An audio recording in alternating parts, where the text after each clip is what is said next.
Hello and welcome to this Christmas special of CoronaNomics What Just Happened, brought to you by Econ Films, where we look at the biggest events of yet another historic week with you, our live audience. So please do get involved on YouTube in the comments section or on Twitter using hashtag CoronaNomics. I'm Lizzy Burden, economics reporter at The Telegraph. And I'm Ben Chu, economics editor of The Independent. Well, what an exciting 7 days of coronavirus-related news. As a vaccine is given approval by UK regulators, some helpful advice from the Deputy Chief Medical Officer, Jonathan Van Tam. It's not a yoghurt. Thanks, JVT. We won't get it confused with our Muller fruit corner now, but that wasn't the end of the lesson. The train has now slowed down safely. It has now stopped in the station and the doors have opened. That was the authorisation by the MHRA. What we need now is for people to get on that train. So it's not a yoghurt, but it is a train. I hope everyone's got that. So why has this wonderful thing happened? Well, I just reckon we've got the very best people in this country, and we've obviously got the best medical regulators, much better than the French have, much better than the Belgians have, much better than the Americans have. That doesn't surprise me at all, because we're a much better country than every single one of them. Very true, Gavin Williamson. The UK also has the finest geopolitical strategists. Russia should go away, it should shut up. And surrounding areas. And the most competent users of technology. What a very rum business that is. And of course, Britain has the politicians of the very highest integrity. The Prime Minister has sacked the Defence Secretary, Gavin Williamson, accusing him of leaking information from a meeting of the National Security Council last week. Truly makes you proud to be British, doesn't it? Joining us this week is Charlotte Pickles, director of the Reform think tank and former advisor to Iain Duncan Smith when he was Tory Work and Pensions Secretary. We're also joined by Stewart Wood, a Labour peer and former advisor to Prime Minister Gordon Brown, and later Ed Miliband when he was leader of the opposition. Lord Wood, Charlotte, welcome to the programme. Hi, nice to be with you. Hi there. Great to have you both. Now, before we go to our guests' moments of the week, we've got our regular audience poll, and we're asking this week, as Scotland's First Minister Nicola Sturgeon announces a £500 cash bonus for Scottish NHS workers, we want to know, do all NHS workers deserve a bonus for their work this year? So give us your answer, yes, no, or give them more. So get on at CoronaNomics TV, vote, let us know what you think, and we will discuss what you tell us towards the end of the programmes. But now into our moments of the week, and we're going to start with Lord Stewart Wood. Stewart, what was the moment for you? Well, no surprise, really. For me, the biggest moment of the week was the announcement of the first vaccine rollout, the Pfizer vaccine, celebrated as a great British success by Gavin Williamson. This is a drug invented by two people who are descendants of Turkish guest Arbeiter into Germany, working in partnership with Pfizer. There we go. But the thing that I find really interesting about this, I mean, one of the themes, I guess, of the series, and particularly I think this week, is going to be just when you think it's all over, don't count your chickens, because there's a long, long way to go. And even on the vaccine front, I think the really tricky politics, or a different kind of really tricky politics and economics, is about to begin, because the rollout expectations are way ahead of the capability of the rollout to deliver on those. And even there's politics about the sequencing of groups, which is going to get a lot of discussion. But just imagine what the next few months will be like, because it's quite possible we'll have a rise in cases again, and terribly a rise in deaths at the same time as the vaccine is being rolled out. There will be people who will know people who are still dying, sadly, and getting very sick with COVID at the time when the government will want to be talking about the vaccine being rolled out across the country to groups. The politics of managing that rising expectations and frustration at the sort of coexistence of disease and illness at the same time as rollout is a real problem. And I think also keeping a lid on behaviour is going to be incredibly difficult at a time when government are daily going to be giving us big numbers of the number of new people who've got their first and second vaccines. It'll be alongside the cases data, I think. Keeping a lid on behaviour and making sure people behave properly, consistent in ways that are consistent with public health being supported, is going to be more difficult than ever. So without being too gloomy, I think there's a really new, tricky political conundrum that's going to come with the great news about the beginning of vaccine rollout. Yeah, and it's a great point, because you mentioned the rollout, the implementation is going to be difficult. You know, we heard earlier in the week about what the order was going to be, and it was assumed that NHS workers would be pretty much right at the top of that list. You can see from this graphic here, it had frontline health and social care workers second in line. We heard today that actually that's not going to be the case. They're going to be a bit further down than that. So all these kind of issues are going to come to the fore after the euphoria, if you like, of getting approval has faded away a bit. But I want to focus a little bit more, because we've had a question by CoronaNomics on Twitter, which relates to what Gavin Williamson was saying about whether this is a sort of British feat or not. So he says that, you know, a member of the UK government, Gavin Williamson, said this country has had the best medical regulator. In all seriousness, what British institutions are actually the best, or among the best worldwide? Let me bring in Charlotte. What do you think about this question asked by CoronaNomics here? Well, I think first of all, I'm not sure I would have said what Gavin Williams said today, but I think, you know, the UK does have globally leading institutions. If you think of our legal system, which is, you know, world renowned and actually has been a massive export from the UK, and indeed people come to the UK to use and access our legal system. Actually, if you think about our role in biotech, we are a world leader in biotech, and actually a lot of different types of research. We have some of the leading universities in the world. So I think there is quite a bit of there are a few areas we could be very proud of, but I think saying that the vaccine is something which is a British achievement alone is probably not very wise. Yeah, and Stewart Wood, let me ask you, is there a cause for some degree of patriotism, patriotic pride about this, even if we could probably all agree that some of those claims that have been made were very overblown, and also the claim that it was due to Brexit? Is there some cause for national pride at this?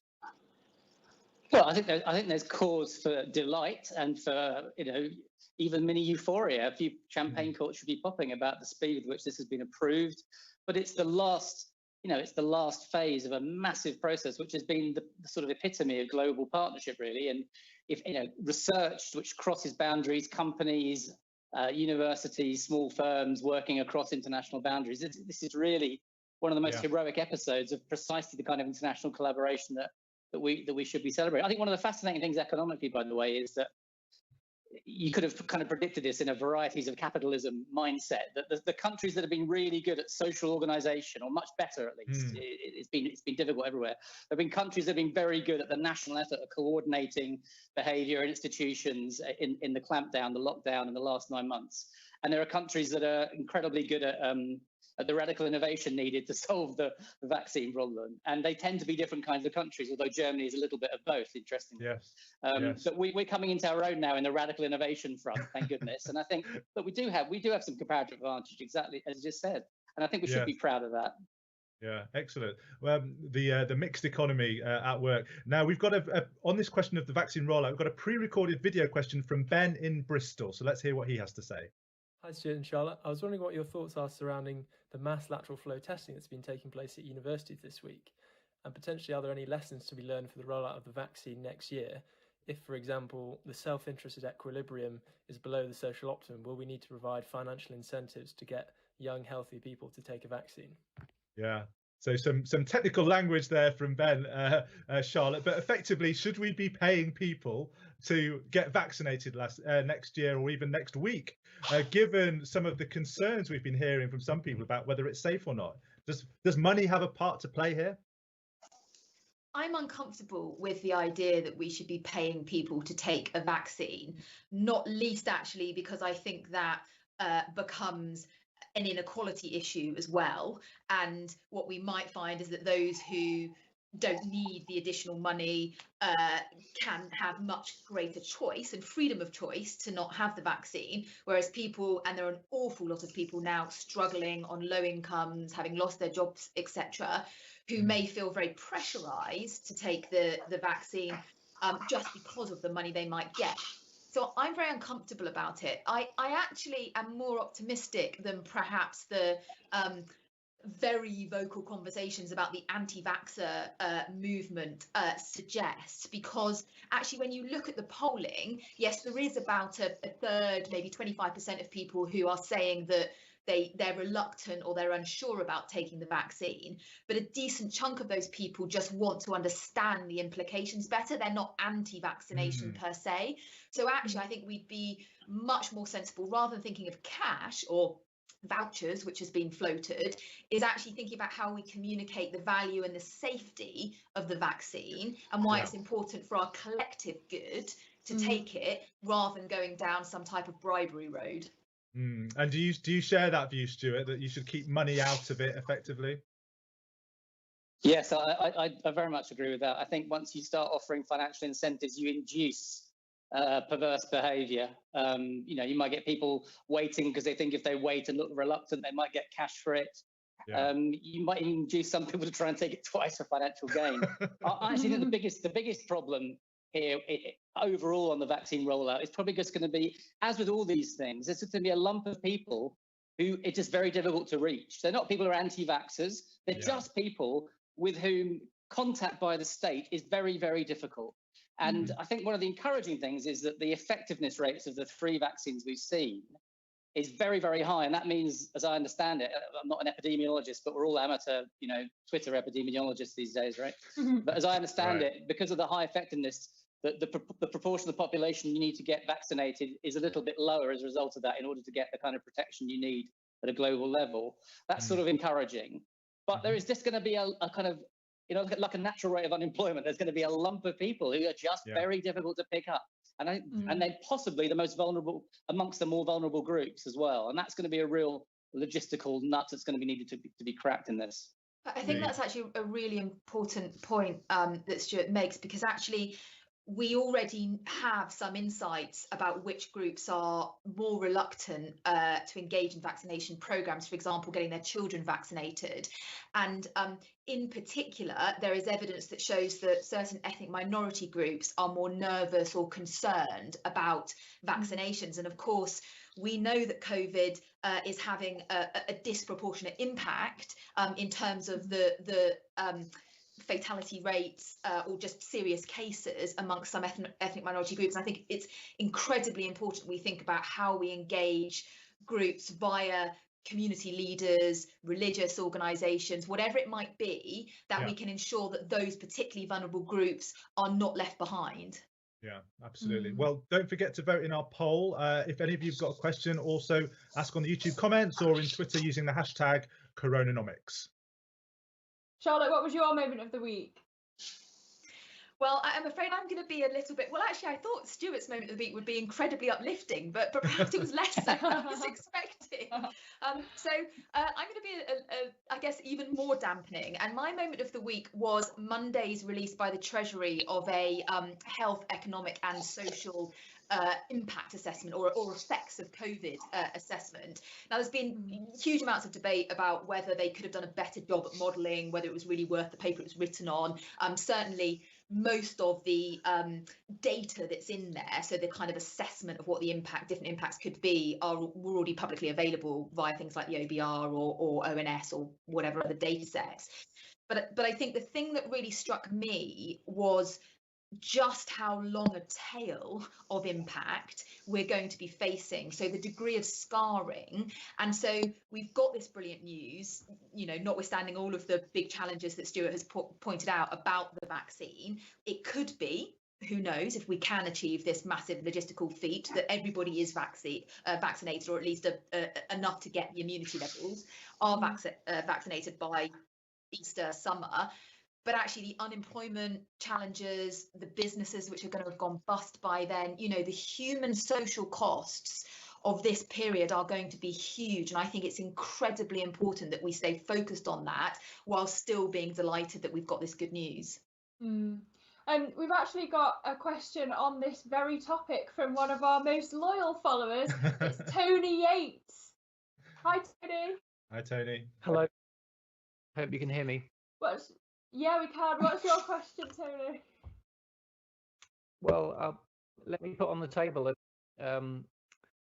a pathology which I think are dealing with the crisis amounts to, and see whether the panel agrees with it or not. And I think there are two problems. One is that there's been a separation between the economic analysis of the pandemic and from epidemiological analysis of it. So, we began with epidemiological forecasts of deaths did not take account of how people would respond.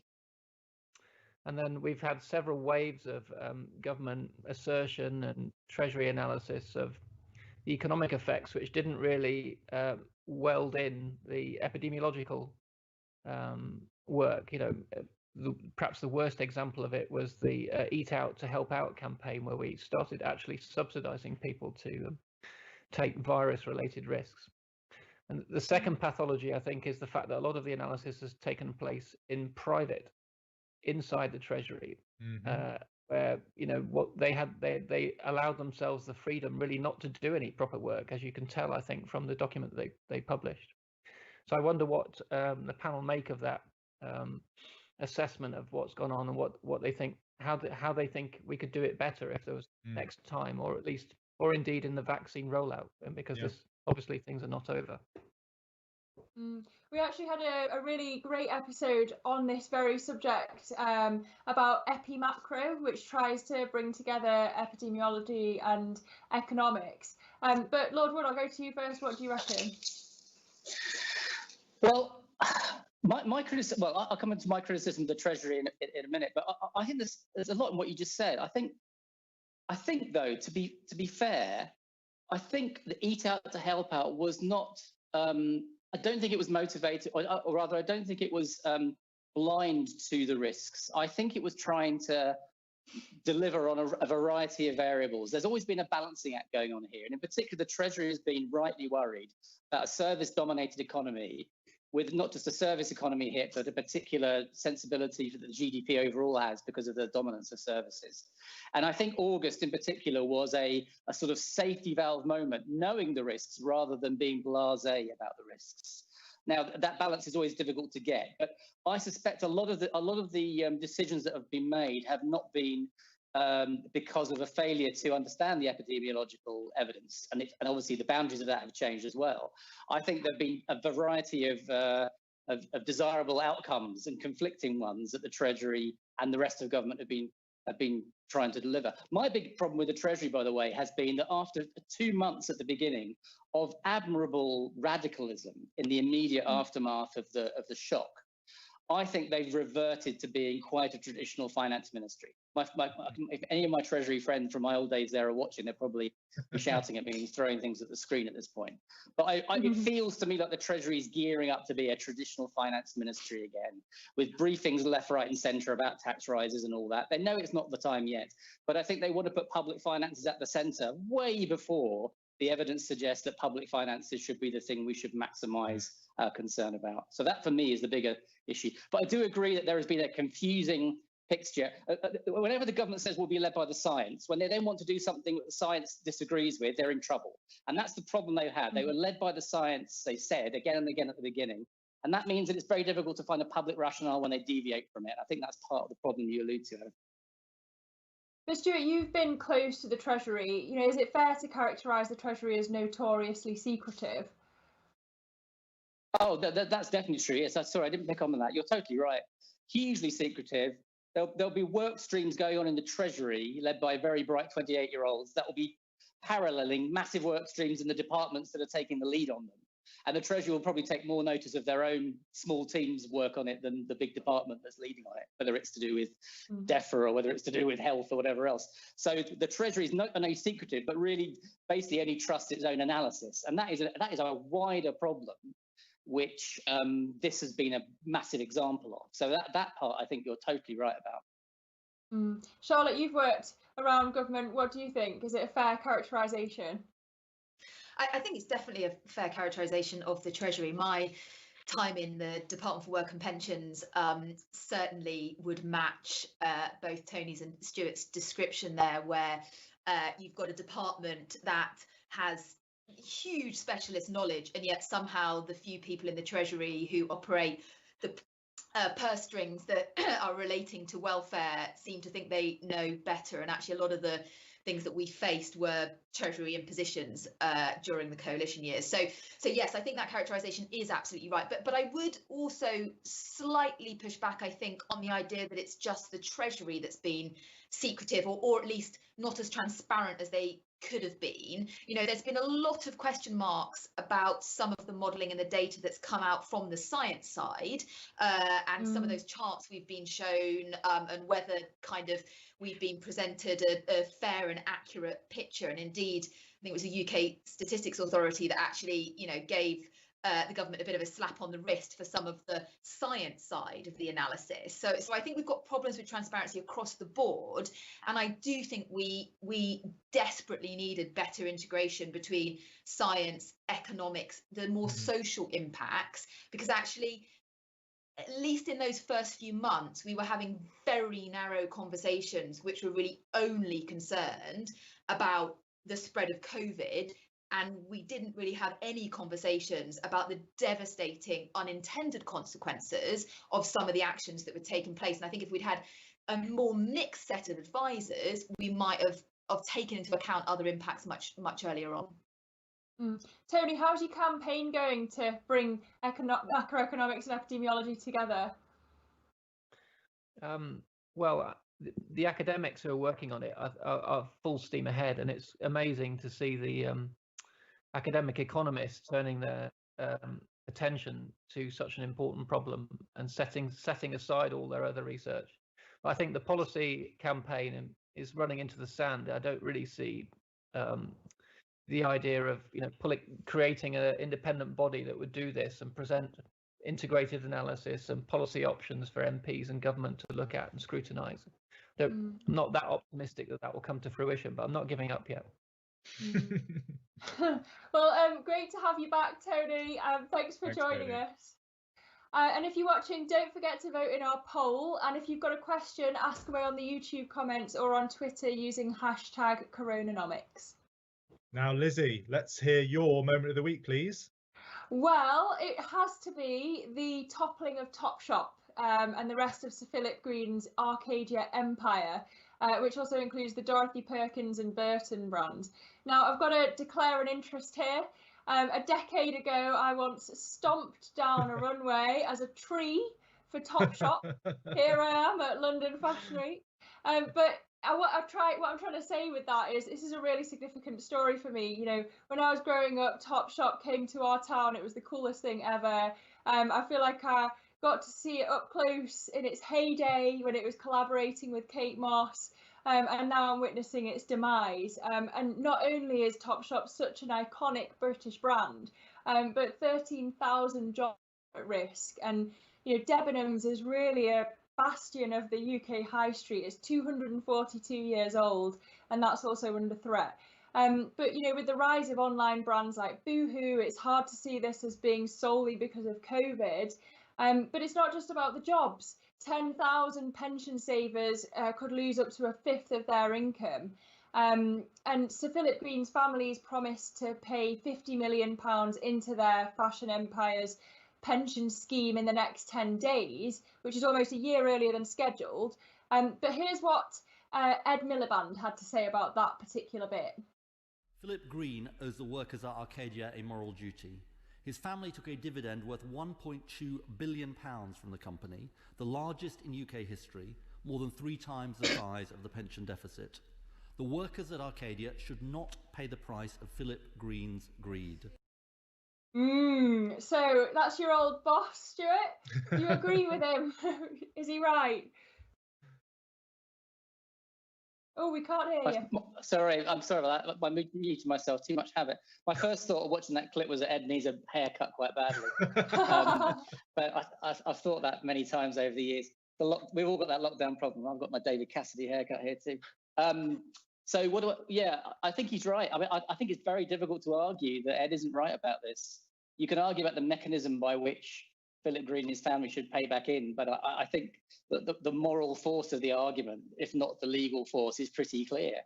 The question is, will the government endorse the moral side? I mean, the answer to that question was basically tiptoeing around an eggshell, saying, well, that's a matter for the regulator and always at the time.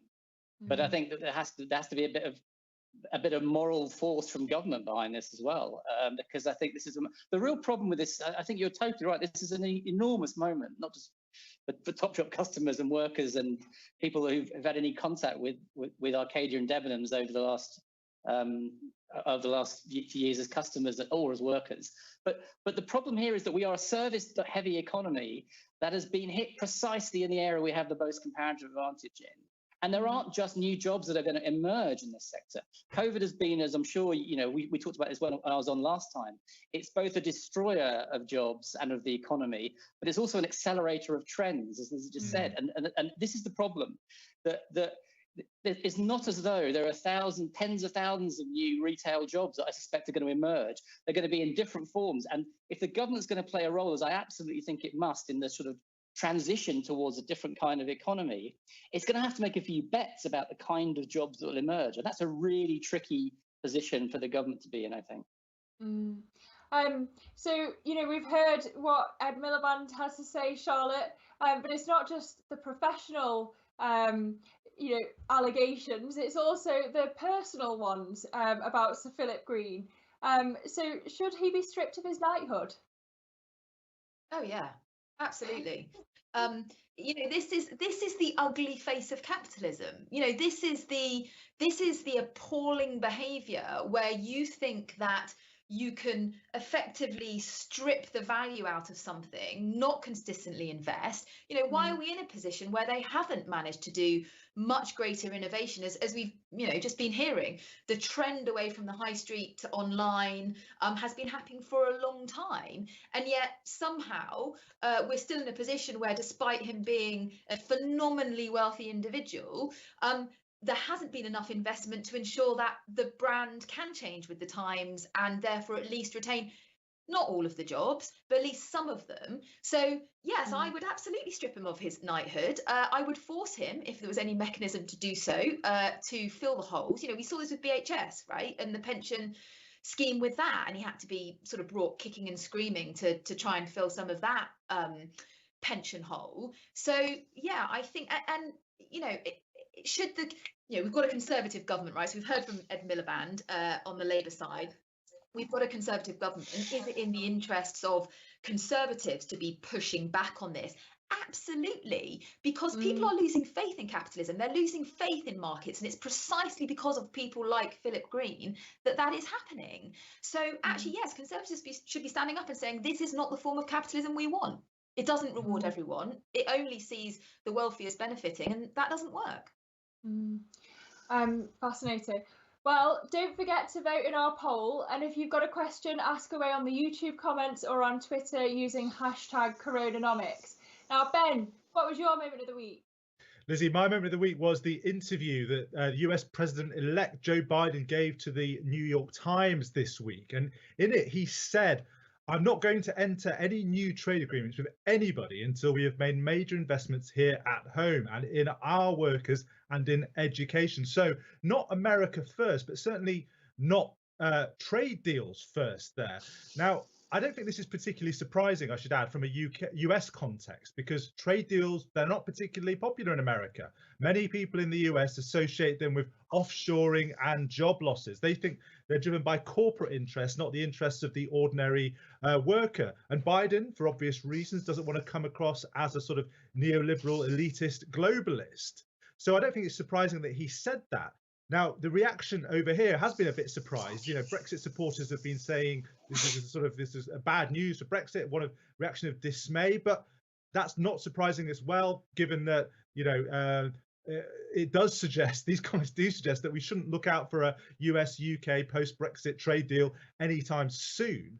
So why does this matter? Well, in an economic sense, I'm not sure it does matter actually that much, because all the competent trade modelling that has been suggests that a US-UK trade deal would not add that much to long-term UK GDP growth. But in a political sense, I think you can make a case that it does matter, because it's clearly an embarrassment to Downing Street, who put so much emphasis on getting this early US-UK trade deal and hoping that it will be a sort of vindication of Brexit and global Britain's status. And they'd obviously invested a considerable amount of political capital in sucking up to Donald Trump and hoping that he would deliver for them on this front. But I'm interested in your views, Charlotte. Do you think that this is a big blow for Downing Street, or is it something they'll just be able to sort of get over this hump and move on to something else? What's your view? I think it will be a blow, and you're right. There has been an awful lot of time spent talking about there being to use former or current still president's word, great deal, a beautiful deal between Britain and the US. But equally, as you say, the numbers are not dramatic in terms of getting one. And actually, I think there are plenty of opportunities, setting aside the trade deal, for UK-US cooperation, which I think will still bring significant benefits that number 10 and the government will be pleased with. So, such as the kind of climate change and things like that. So I'm sure it will be a blow, but I don't think it's a devastating one. Yeah. Stewart Wood, I'm interested in your view as well about how you think Downing Street should be approaching working with the new incoming administration, because obviously Gordon Brown won great plaudits. He's had them recently from Obama for his role in the global financial crisis. What's the secret? How do you really, as Downing Street, as the leader of the UK government, make your mark with Washington and also on the global stage? What would you advise them? Well, I think the two pieces of advice, unwanted advice for them from me. One is don't play this ridiculous game of being the first through the door into the meeting. Right. I mean, this ridiculous game that everyone plays, which we played it too, right? So it doesn't matter. No one will remember it in 5 months. But I think more seriously, look, the United States is the United States, and crises aside, Gordon was sort of lucky in inverted commas in that the global economic crash in 2008 gave him a bit of moral authority, and the US actually did end up changing its mind about how to respond and taking his cues. Very rare you get that opportunity. The Americans will have their preferences. Spot where your preferences align and make hay out of the fact that you can work together on them. And the obvious case for this is climate change, where there is going to be, Biden is playing an interesting game, because Biden he wants to break that Trump coalition, and he wants to show that the Democrats are no longer having a tin ear towards those Rust Belt voters that they had in the past under Hillary Clinton's campaign, for example.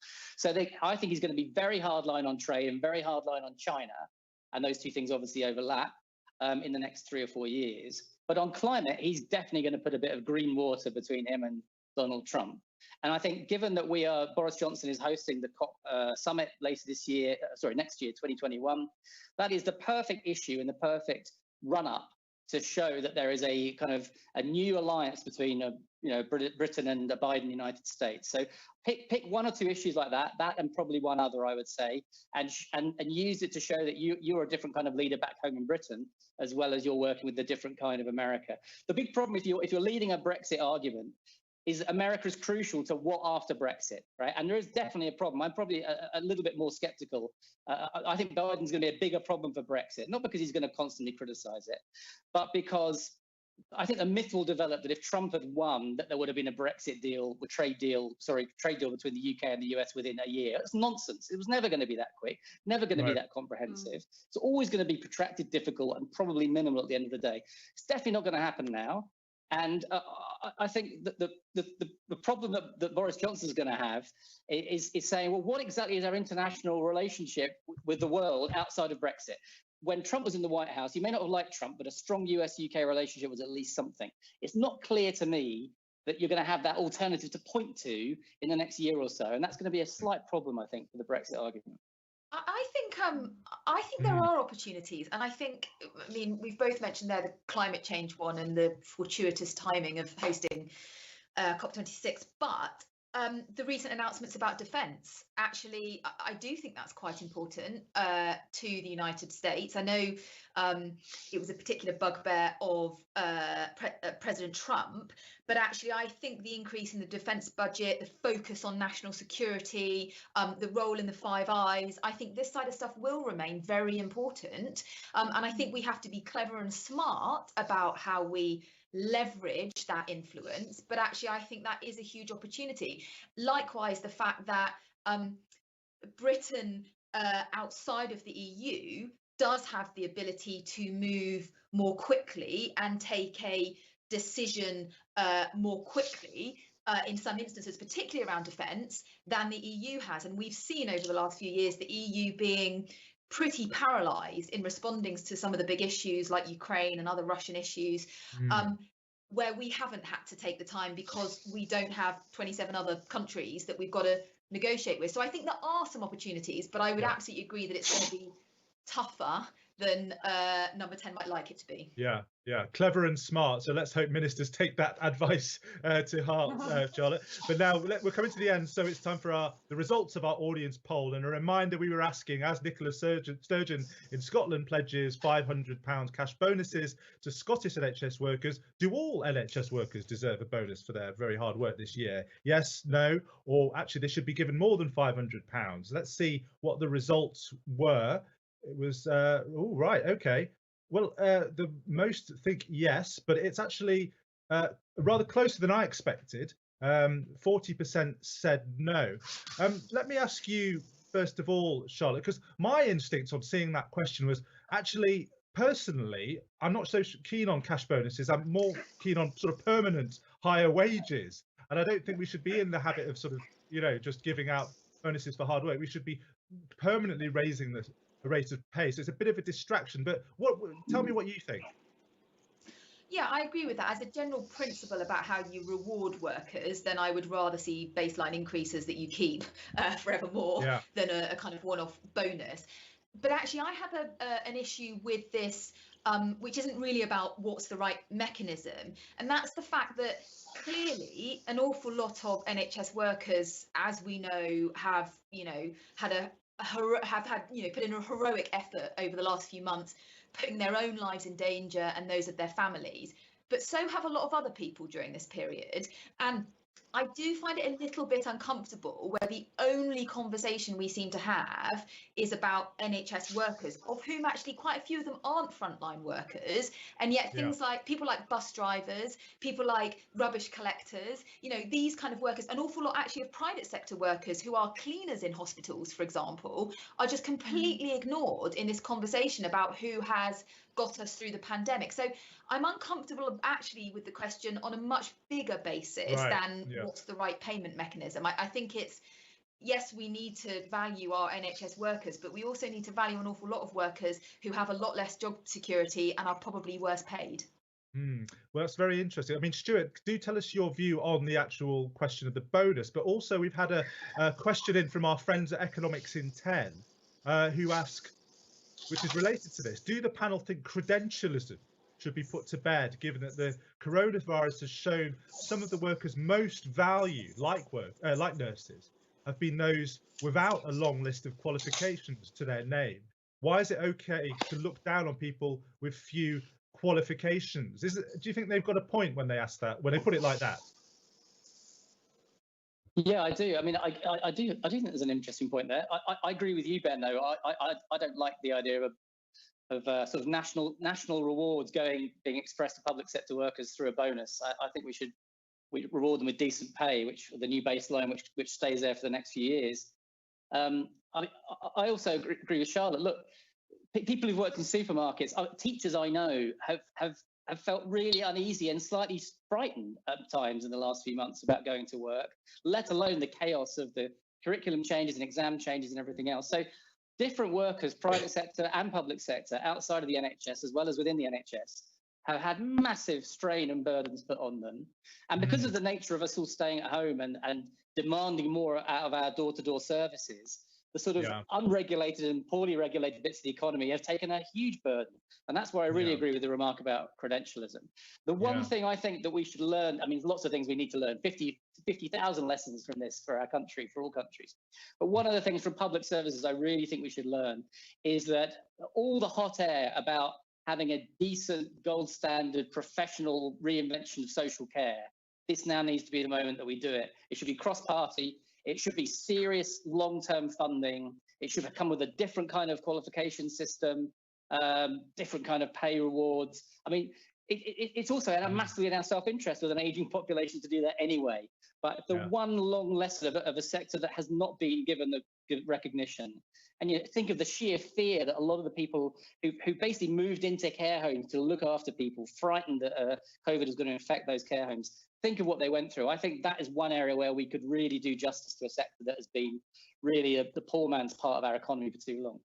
Yeah, well, sadly, we've come to the end. That's a great note to end on, Stewart, and a whole, crucial topic. But I feel we've done quite a lot between us to put the world to rights in this session. So thanks so much to Stewart and Charlotte for joining us on What Just Happened CoronaNomics, and also for you for sending in your excellent questions. We really appreciate it.